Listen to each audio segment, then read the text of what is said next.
Bonjour, avec la brève de Bouchra Mufti by Comment Coach. Et aujourd'hui, nous allons parler de la communication managériale. Est-ce que vous avez déjà entendu parler de la communication managériale?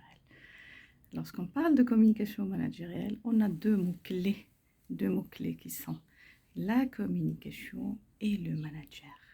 Et là, pour regrouper les deux, pour qu'ils puissent faire une fonction à proprement parler au sein de l'entreprise, il faut beaucoup de conditions.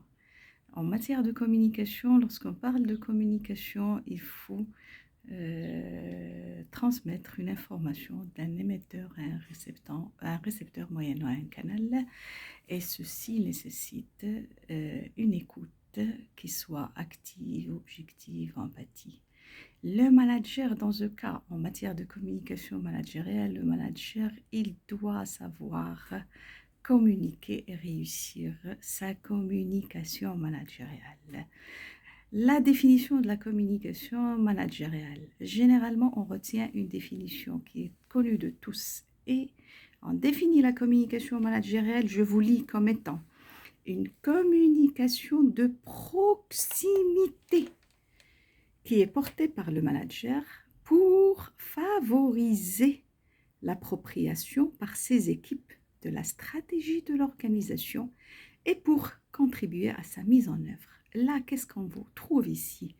On trouve qu'on est dans la proximité. Ça suppose quoi? Ça suppose que le manager doit être proche de ses collaborateurs et il doit leur permettre de développer le feedback, un retour d'information pour qu'ils puissent bien communiquer et pour qu'ils puissent réussir la stratégie de l'organisation et contribuer aussi à sa mise en œuvre. Dans ce cas, le rôle du manager est un rôle déterminant dans la communication managériale. Et si son rôle est déterminant, il doit veiller à ce que son message soit compris de tous et de chacun. Il doit veiller à ce qu'il ne soit pas seulement dans c'est-à-dire dans une optique de management. Il doit être dans une optique de management communicant.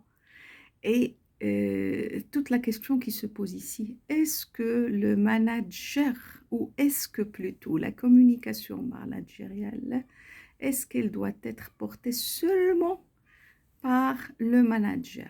Pourquoi on insiste à ce qu'il y ait une communication managériale entre le manager et l'équipe? C'est pour dire qu'elle doit normalement, elle doit être portée par tout le monde, je l'ai dit tout à l'heure, par tous et chacun. Et c'est une communication dans laquelle le manager joue un rôle déterminant. Je le répète, la communication managériale, pour clore, ne peut pas être seulement l'affaire des communicants. Je peux trouver un responsable qui a fait des formations, une ou plusieurs formations en communication, qui communique, mais il n'est pas manager. Comme je peux trouver un manager qui gère toute une équipe, mais qui n'arrive pas à communiquer. L'idéal ici serait, dans l'acte de communication managériale, c'est d'avoir un manager communicant. On va développer le détail de la communication managériale dans une prochaine capsule. N'hésitez pas à vous abonner à la brève de Bouchra Mufti by Comment Coach. N'hésitez pas de me liker, n'hésitez pas de me disliker, n'hésitez pas de commenter. Et pour avoir plus d'informations sur nos formations, vous pouvez consulter notre site web www.comandcoachformation.com et à très bientôt.